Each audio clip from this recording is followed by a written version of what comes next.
இன்றைய வாசகங்கள் மார்ச் 21, 2025 தவக்காலம் 2ஆம் வாரம் வெள்ளிக்கிழமை. முதல் வாசகம். இதோ வருகிறான் கனவின் மன்னன், வாருங்கள் அவனைக் கொன்று போடுவோம். தொடக்க நூலில் இருந்து வாசகம். இஸ்ரவேல் முதிர்ந்த வயதில் தமக்கு யோசேப்பு பிறந்தமையால் அவரை மற்ற எல்லா புதல்வர்களையும் விட அதிகமாக நேசித்து வந்தார். அவருக்கு அழகு வேலைப்பாடுகள் நிறைந்த ஓர் அங்கியை செய்து கொடுத்தார். அவருடைய சகோதரர்கள் தங்கள் தந்தை அவரை எல்லாரிலும் அதிகமாக நேசிக்கிறார் என்று கண்டு அவரை வெறுத்தனர். அவர்களால் அவரோடு பாசத்துடன் பேச இயலவில்லை. அப்படி இருக்கையில் அவர் சகோதரர் செக்கேமில் தம் தந்தையின் மந்தைகளை மேய்க்க சென்றனர். இஸ்ரவேல் யோசேப்பை நோக்கி, உன் சகோதரர்கள் செக்கேமில் ஆடு மேய்க்கிறார்கள் அல்லவா? அவர்களிடம் உன்னை அனுப்புகிறேன் என்றார். யோசேப்பு தம் சகோதரரை தேடி தோத்தானில் அவர்களை கண்டுபிடித்தார். தொலையில் அவர் வருவதைக் கண்ட அவர்கள் தங்களுக்கு அருகில் அவர் வருமுன் அவரை கொல்ல திட்டமிட்டனர். அவர் சகோதரர்கள் ஒருவரை ஒருவர் நோக்கி, இதோ வருகிறான் கனவின் மன்னன், நாம் அவனை கொன்று இந்த ஆழ்குழிக்குள் ஒன்றில் தள்ளிவிட்டு ஒரு கொடிய விலங்கு அவனை தின்றுவிட்டதென சொல்வோம். அப்பொழுது அவனுடைய கனவுகள் என்ன ஆகும் என்று பார்ப்போம் என்றனர். ரூபன் இவற்றை கேட்டு அவரை அவர்கள் கையிலிருந்து தப்புவிக்கும் எண்ணத்தில் அவர்களை நோக்கி, நாம் அவனை சாகடிக்க வேண்டாம் என்றார். ரூபன் அவர்களை நோக்கி, அவன் இரத்தத்தை சிந்தாதீர்கள், அவனை பாலின் நிலத்தில் உள்ள இந்த ஆழ்குழிக்குள் தள்ளிவிடுங்கள், அவன் மீது கை வைக்காதீர்கள் என்று சொன்னார். ஏனெனில் அவர் அவர்கள் கையிலிருந்து அவரை தப்புவித்து தம் தந்தையிடம் சேர்ப்பிக்கும் நோக்கம் கொண்டிருந்தார். யோசேப்பு தம் சகோதரரிடம் வந்து சேர்ந்தவுடன் அவர் அணிந்திருந்த அழகு வேலைப்பாடுகள் நிறைந்த அங்கியை உரித்துவிட்டு அவரை ஆழ்குழியில் தூக்கி போட்டனர். அது தண்ணீர் இல்லாத வெறும் குழி. பின்பு அவர்கள் உணவு அருந்தபடி அமர்ந்தனர். அப்பொழுது அவர்கள் கண்களை உயர்த்தி கிலாயத்தில் இருந்து வந்து கொண்டிருந்த இஸ்மவேலரின் வணிகக் குழுவை பார்த்தனர். நறுமணப் பொருட்களையும் தைல வகைகளையும் வெள்ளை போலத்தையும் அவர்கள் ஒட்டகங்களின் மேல் ஏற்றி எகிப்திற்கு சென்று கொண்டிருந்தனர். அப்பொழுது யூதா தம் சகோதரர்களை நோக்கி, நாம் நம் சகோதரனை கொன்று அவன் இரத்தத்தை மறைப்பதனால் நமக்கு என்ன பயன்? வாருங்கள், இஸ்மவேலருக்கு அவனை விற்று விடுவோம்.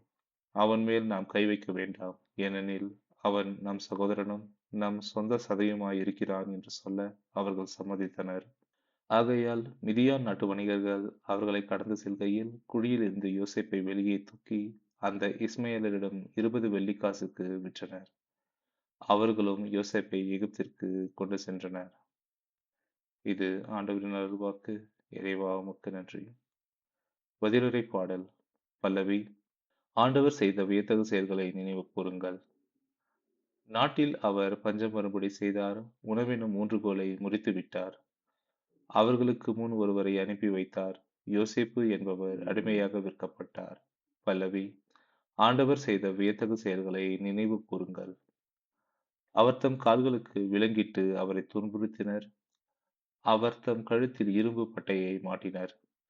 காலம் வந்தது, அவர் உரைத்தது நிறைவேறிற்று. ஆண்டவரின் வார்த்தை அவர் உண்மையானவர் என மெய்ப்பித்தது. பல்லவி. ஆண்டவர் செய்த வியத்தகு செயல்களை நினைவு கூறுங்கள். மன்னர் ஆள் அனுப்பி அவரை விடுதலை செய்தார். மக்களினங்களின் தலைவர் அவருக்கு விடுதலை அளித்தார். அவர் அவரை தம் அரண்மனைக்கு தலைவராக்கினார், தம் உடைமைகளுக்கெல்லாம் பொறுப்பாளராக ஏற்படுத்தினார். பல்லவி. ஆண்டவர் செய்த வியத்தகு செயல்களை நினைவு கூறுங்கள். நற்செய்தி வாசகம். இவன்தான் சொத்துக்கு உரியவன், வாருங்கள் நாம் இவனை கொன்று போடுவோம். மத்தேயு எழுதிய தூய நற்செய்தியிலிருந்து வாசகம். அக்காலத்தில் இயேசு தலைமை குருக்களையும் மக்களின் மூப்பர்களையும் நோக்கி கூறியது. மேலும் ஒரு உவமையை கேளுங்கள். நிலக்கீழார் ஒருவர் ஒரு திராட்சை தோட்டம் போட்டு சுற்றிலும் வேலி அடைத்து அதில் பிழிவுக்குழி வெட்டி ஒரு காவல் மாடமும் கட்டினார்.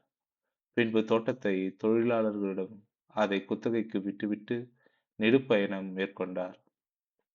பழம் பறிக்கும் காலம் நெருங்கி வந்தபோது அவர் தமக்கு சேர வேண்டிய பழங்களை பெற்று வரும்படி தம் பணியாளர்களை அத்தோட்ட தொழிலாளர்களிடம் அனுப்பினார். தோட்ட தொழிலாளர்களோ அவருடைய பணியாளர்களை பிடித்து ஒருவரை நையப் புடைத்தார்கள், ஒருவரை கொலை செய்தார்கள், ஒருவரை கல்லால் எறிந்தார்கள். மீண்டும் அவர் முதலில் அனுப்பியவர்களை விட மிகுதியான வேறு சில பணியாளர்களை அனுப்பினார். அவர்களுக்கும் அப்படியே அவர்கள் செய்தார்கள். தம் மகனை மதிப்பார்கள் என்று அவர் நினைத்துக்கொண்டு, அவரை இறுதியாக அவர்களிடம் அனுப்பினார். அம்மகனைக் கண்டபோது தோட்டத் தொழிலாளர்கள், இவன்தான் சொத்துக்கு உரியவன். வாருங்கள், நாம் இவனைக் கொன்று போடுவோம். அப்போது இவன் சொத்து நமக்கு கிடைக்கும் என்று தங்களிடையே பேசிக் கொண்டார்கள். பின்பு அவர்கள் அவரை பிடித்து திராட்சைத் தோட்டத்திற்கு வெளியே தள்ளி கொன்று போட்டார்கள். எனவே திராட்சைத் தோட்ட உரிமையாளர் வரும்போது அத்தொழிலாளர்களை என்ன செய்வார் என இயேசு கேட்டார். அவர்கள் அவரிடம், அத்தீயோரை ஈவிரக்கமின்றி ஒழித்து விடுவார். உரிய காலத்தில் தமக்கு சேர வேண்டிய பங்கை கொடுக்க முன்வரும் வேறு தோட்டத் தொழிலாளர்களுக்கு அத்திராட்சைத் தோட்டத்தை குத்தகைக்கு விடுவார் என்றார்கள். இயேசு அவர்களிடம், கட்டுவோர் புறக்கணித்த கல்லே கட்டடத்திற்கு மூலைக்கல்லாயிற்று. ஆண்டவரால் இது நிகழ்ந்துள்ளது. நம் கண்களுக்கு இது வியப்பாயிற்று என்று நீங்கள் மறைநூலில் ஒருபொழுதும் வாசித்ததில்லையா? எனவே உங்களிடமிருந்து இறையாட்சி அகற்றப்படும். அவ்வாட்சிக்கு ஏற்ற முறையில் செயல்படும் ஒரு மக்களினத்தார் அதற்கு உட்படுவர் என நான் உங்களுக்குச் சொல்கிறேன்.